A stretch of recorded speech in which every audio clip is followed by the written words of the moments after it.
temos aqui os cantores. Sabes o que eu ando deixando dentro da minha garagem, teias de aranha chutão. Põe teu carro aqui dentro, se não vai enferrujar. A garagem é usada, mas teu carro vai gostar. Põe o carro, tira o carro à hora que eu quiser. Que garagem apertadinha, que doçura de mulher.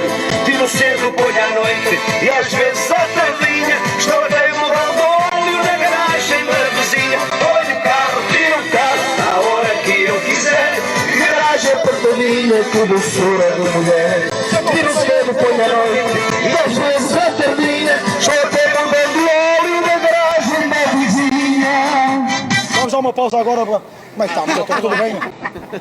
Já vemos música ao pessoal, vocês gostaram? Paulo Machado, muito obrigado por este momento fantástico com o Kim Barreiros e já agora também parabéns pela taça.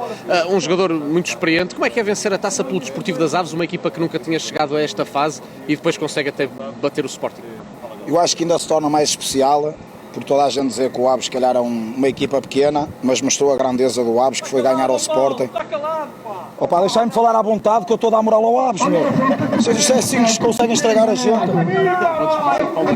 Foi um jogo difícil. Que análise faz desta partida frente ao Sporting? Não, claro que sim, foi um jogo muito difícil para o Aves, mas acho que mostramos que estávamos à altura do Sporting. Toda a gente pode falar que foi os acontecimentos que aconteceram no Sporting, mas acho que não.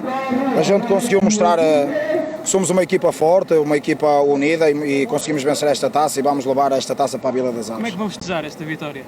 É festejar assim, é cantar karaoke, vamos animar o pessoal e agora o mais importante é toda a gente comparecer no estádio, toda a gente comparecer na Vila das Aves para a gente mostrar a taça e festejar todos juntos. Vai ser a noite toda, isto agora para descansar só nos próximos dias.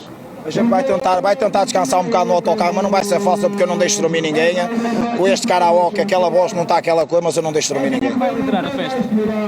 Vou liderar eu que é que estou no karaoke, eu é que assumo o micro e vai haver festa.